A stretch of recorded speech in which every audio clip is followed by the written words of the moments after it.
When it comes to the game of basketball, there have been a lot of offensive innovations that have helped teams to evolve the game to score the basketball. And it doesn't matter if you're playing IRL or virtual basketball, there is one offensive concept that has stood the test of time and even to this day causes defenses problems because it requires quick decision making, and if you guess wrong, you're usually going to get scored upon.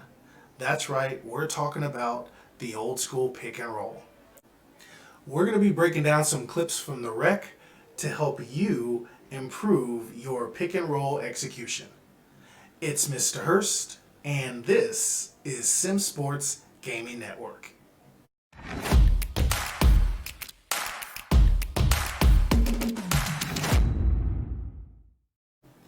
Welcome to Sim Sports Gaming Network, your place for simulation gameplay and breakdowns. Thanks for tuning in.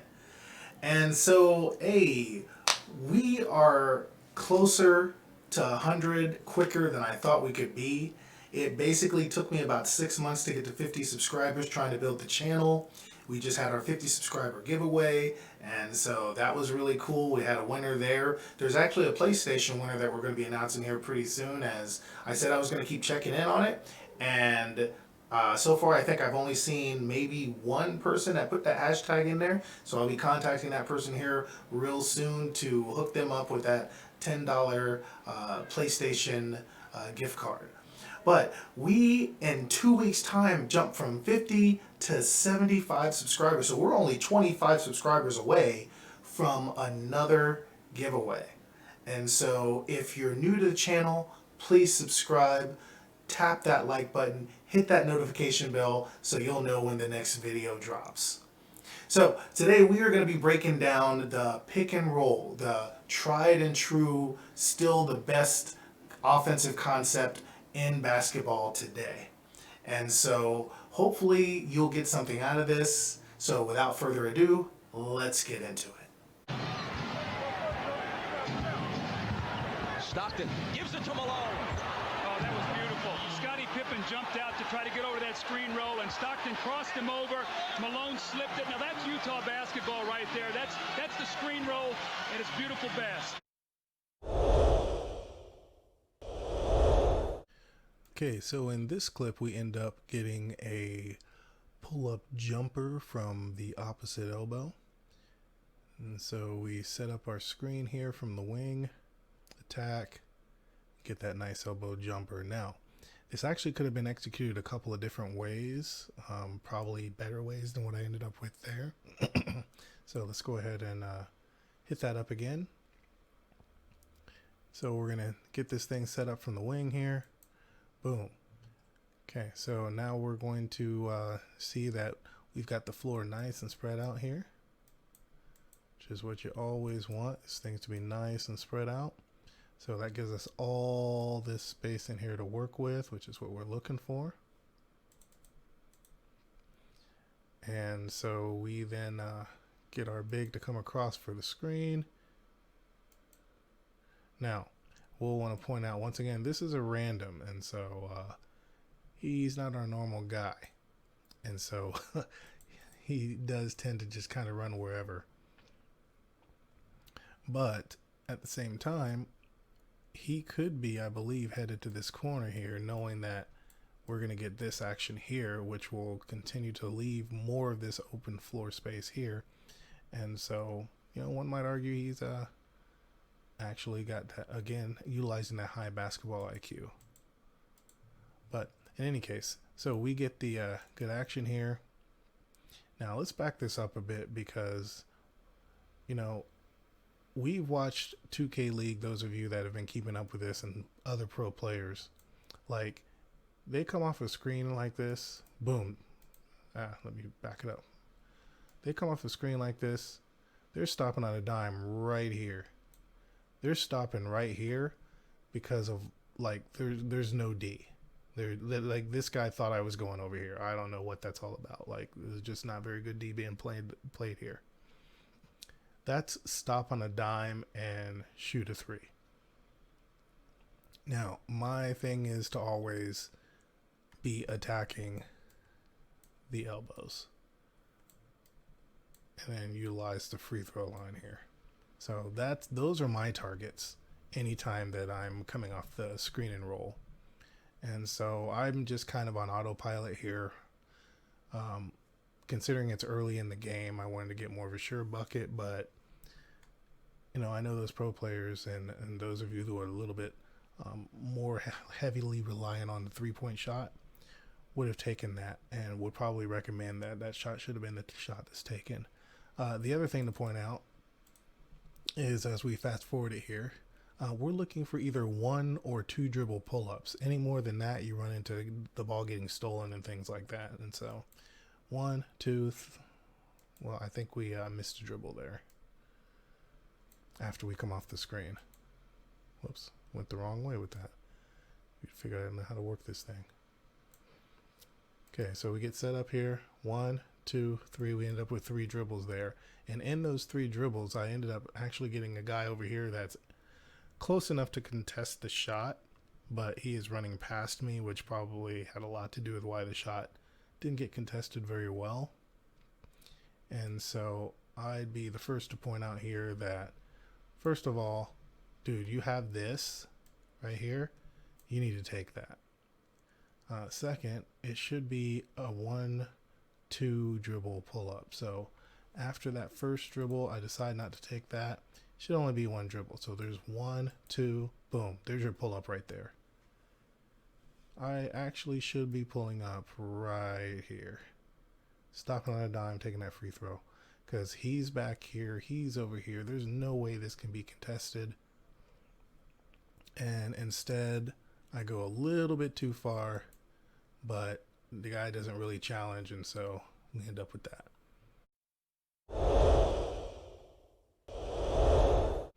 Okay, in this clip, we have one of those when it's working moments. I run a little bit of off ball on this one and let our shooting guard run the high pick and roll. So there it is. Boom. In the middle of the layup, tries to kick it out. Gets tipped, grabs his own rebound, gets it out there anyway. Like I said, when it's working, it's working. But let's break that down here. So give it up to him for some off ball. I go to the wing. Boom. So again, I'm not sure what's going on. Why are we leaving this guy? Like, I don't understand. Why is this guy sagging off of me so far? Like, I can hit this shot. Like, I step back, I can knock that down. I don't understand what's going on, but I think the key is the fact that we've run this pick and roll to death on these guys, and we've gotten different looks the entire game, and now we're just sagging. We're just sagging in this middle, just trying and hoping to stop something. But they know good and well that if we come off the pick and roll and the guard is open and they collapse, like, we're kicking. We're getting wide open shots here. And so they are just not very good defensively, and we're taking full advantage of it. And we're going to continue to take full advantage of it. And so here we go. Set him up with a crossover dribble. Nice screen gets set. I think this guy is realizing maybe I need to go cover my man. And then this guy's like, okay, let me come back and cover the roll if you're going to come cover your man. And this guy does close out on me as well, as he should. But I think he has turned around so that he can actually come help over here. And so we let this play through. Boom. And that's exactly what happens. Like, he's actually got this right now here if he wants it. This could get stolen, like, unless he lobs it over to the corner, which is not likely to happen. But he does have that if he wants it. Otherwise, that looks like he has a V line to the rim, but since they're coming across, move some of these lines out of the way. Just explaining to you guys everything is a possibility here. I think we got lucky that we didn't catch a bump steal here. If this guy had slid in, that could have been a problem. But he's obviously just paying attention to his guy here that it's already hit deep on him. But like he's out here by half court, so like I don't know. Like he should have just been collapsing on this. This guy's not a threat out here. But hey, you know, it is what it is, and we just take advantage of it. Now with these guys collapsing over, I'm sure he was thinking, I'm getting here and I'm either gonna yam or I'm gonna kick. So I was just sitting there waiting for the kick. He was waiting for the kick, but if he gets the yam, great. Otherwise, you could also have that roll here as well. But as we play it out, we already know and see. Boom. Now he goes up for the layup. What he told me earlier was he was actually looking to yam on both of these guys here, but ended up with a layup animation. As soon as he saw the layup animation, he immediately tries to kick out here because my guy recovers. And so you can see it. Boom. He actually tries to throw that pass out there and it doesn't work out, but he gets his own rebound and we get the play anyway. So, hey, again, when it's working, it's working. So in this particular clip here, we have what's going to end up being a layup. We're going to let this play through. Set up into the screen. Get him stumbling, pedaling back, and get the layup. Let's break that down a little bit here. So boom, freeze it. Now we want to set up so that our screener who is trailing gets a chance to set up, and then we also want all of our players here to be able to get the floor spread real nice here so that the paint area is going to be wide open over here. Since we are going to run a high screen and roll in this area, well, more like this area here, we're going to run a high screen and roll here. So we're going to let him get in position through our dribble, set him up on the screen, cross him up. Now, while this is going on, you can see that we've already got people collapsing in the paint because they know and fear the action. We got some guys being kind of indecisive.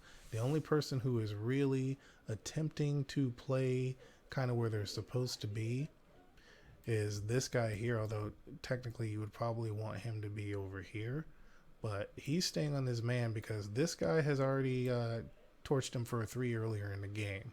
And so he wants to be a little bit more disciplined and stay a little bit closer to the 3-point threat, which is probably a sound idea. And so we let it play on a little bit further, freeze it. So they know my man gets caught on the screen here. This guy has completely left his man. Now, if I wanted to, I can throw this pass out here.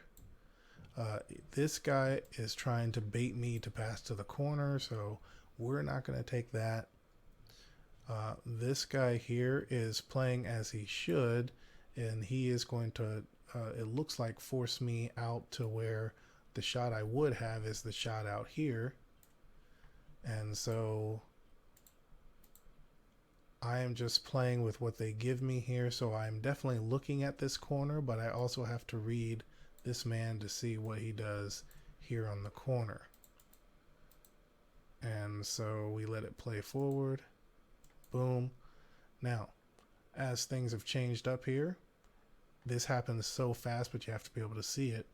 And so now I've got this man has recovered back to his man. So if I threw that pass out there, it might get there, but he won't have a clear shot. My guy here has sagged back into the lane looking for the roll. So if he can hit this mid-range jumper, but unfortunately we don't have a build here who can hit this jumper. We are going to be adjusting that for later, but we do have bigs that have the capable of getting to a rim, but also hitting this jumper as well. So ideally we'd be able to just pop that over there for that. But if we let it play further, we might be jumping the gun a little bit on that. And so as we continue to move forward, we can see that I do actually have a nice little pass here, or I could even throw a lob over the top here if I wanted to, because this guy is looking for the chase down. He's trying to get in here and get him a little highlight. I also have, again, the kick. Would have had the kick, I should say, but this guy has drifted all the way over here, and unless he was attempting to give a screen here for him to go and wrap around here, but again, he's running into that as well, so probably not the best play option there, but I do have it in the back of my mind. But what ends up being the best play, obviously, is to just take it strong to the hoop. This guy had no chance of recovering because he was still stumbling, and that screen really did the job. And we'll look at the nice high kiss off the glass. Boom and through. So in this clip, their defense is starting to break down a little bit. So in this clip, their defense is starting to break down a little bit. As we're going to let this play through, we end up with a wide open 3 on the wing. So we're setting up here. Come off the screen. Cheats over. Wide open 3. Let's run that back.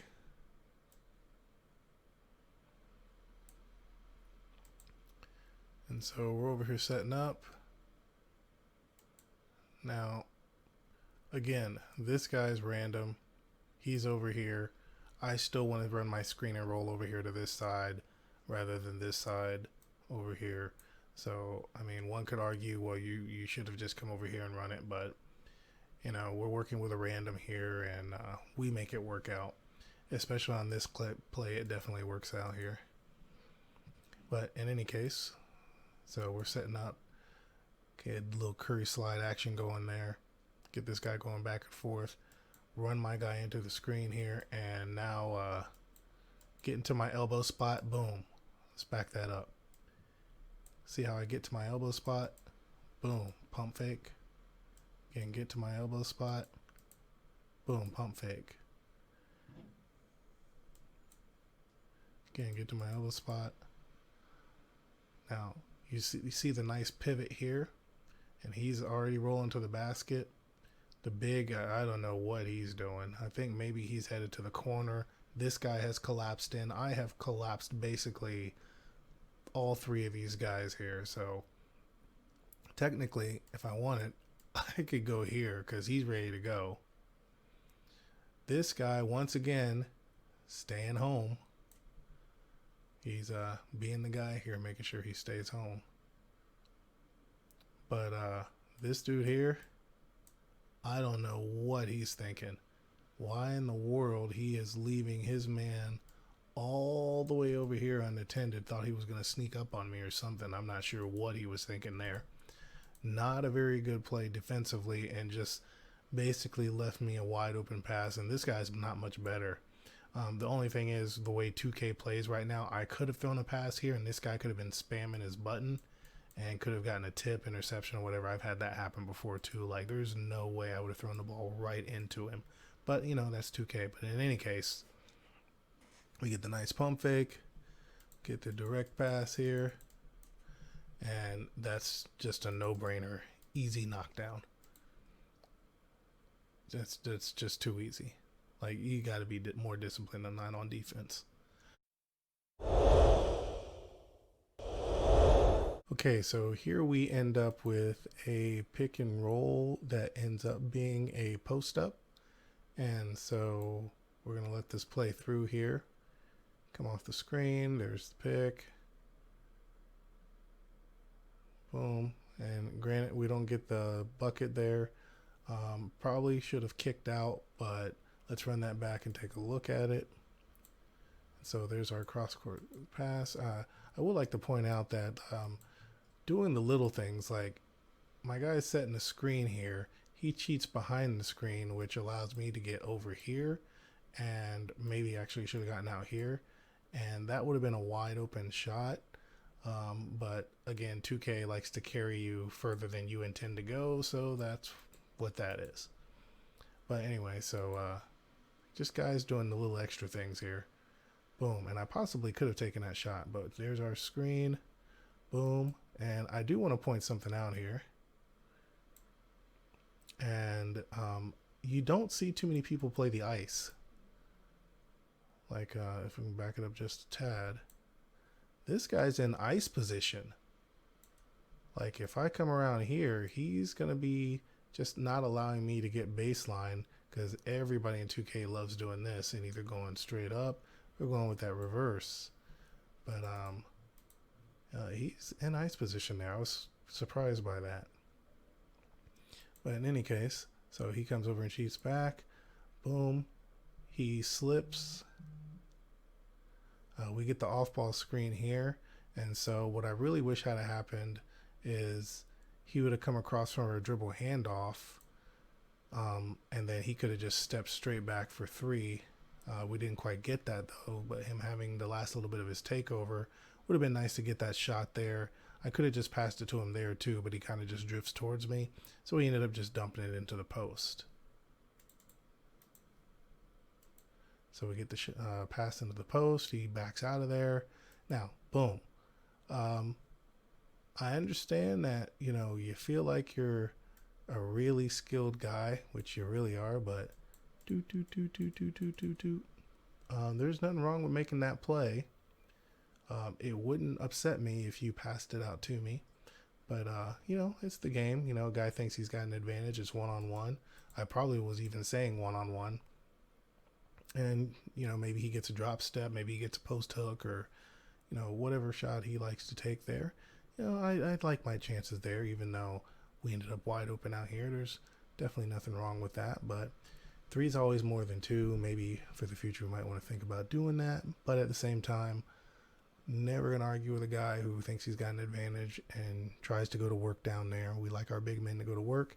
It just didn't work out that particular time. And so was a nice setup, just didn't get the bucket. Everything was right otherwise. All right, so here we get a pick and roll lob because the defensive center is definitely overplaying the play. So let's take a look at this here. We get the screen up high from the shooting guard center pick and roll. And the center for the defense is just all over the place. It looks like he may be sliding around, which does happen. So let's see that again. So we come set the screen up early. Again, my guy is completely confused because he's used to me running that pick and roll. I run it like 80% of the time. It's a primary ball handler. But on occasion, I'll, again, take off over to likely the wing for a possible kick out. The center even comes all the way over here on me because this guy, he just fell asleep. The center's like, I gotta cover this dude because I have hit a 3. And so, actually, no, I haven't, not yet. But he knows that I'm a 3-point threat as a play shot. So he is out there covering for the slack. But because of that, this guy put the center in a bad position, and he spends the entire play trying to recover. And so now he's on his turbo button all the way over here.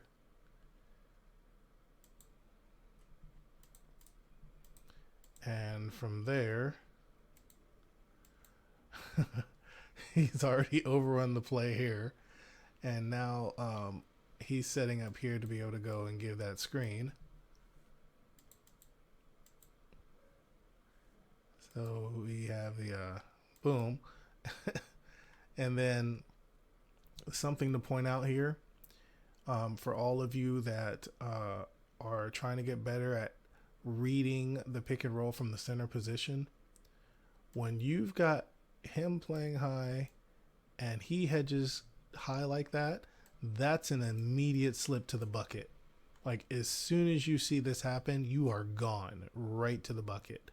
That should be an easy lob over the top and a dunk. Now we don't quite get that. It's pretty close because obviously he beats him off the dribble. And then we get our nice lob play here. And I would like to point out, if we can back it up real quick, the beauty of this pick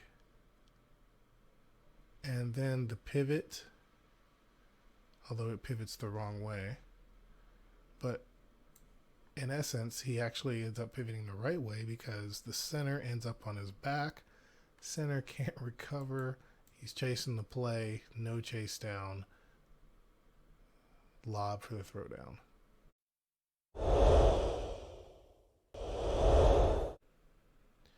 So to be quite honest on this clip, obviously by the score, this game was nothing to be taken seriously. We were just randomly getting fast breaks, doing silly stuff throughout the game, and then on occasion, just for the sake of the video, run a nice little pick and roll here. And so we've gotten down to the end of the game, and we get a nice, like, just kind of clock kill situation here where, you know, we're attempting to run the pick and roll, but for the most part, what's really going on is just, you know, just running the clock by doing ridiculous dribbling. End up faking all three of them out and then greening the layup on the other side. Like, it's just what it was. This game is, sometimes you get those games where the competition just isn't very good. I mean, let's look at what happens here. Like, you almost get steal there, but not, no chance there. Look, man, we play around the Curry slide. They're just chasing at this point. Like, and then the big gets in and involved in it when he realized that we were just messing around. Like, what a play to end on there. But yeah, that's that. It's just happy that we were able to put some stuff up here for you guys to see, but unfortunately it wasn't very good competition to hopefully see in the future. We'll have some videos with some better competition to see how to execute plays like this, where you really have to be on top of your game, because if you make a mistake, it's a turnover and they're getting a dunk on the other end. So that's that. So the pick and roll is by far still the most effective play in basketball, as illustrated by those clips there. And there's been lots of other content creators who have covered the pick and roll, who will likely show you the same kind of stuff. It's just, despite all the things that are out there, whether it be the 5 out, 3 out, 2 in, 4 out, 1 in, triangle offense, all those other things that are out there that have been innovative for the game of basketball, it's still that pick and roll that really is the thing that gets the job done when they really need a bucket for most teams. So hopefully you got a little bit of something out of that.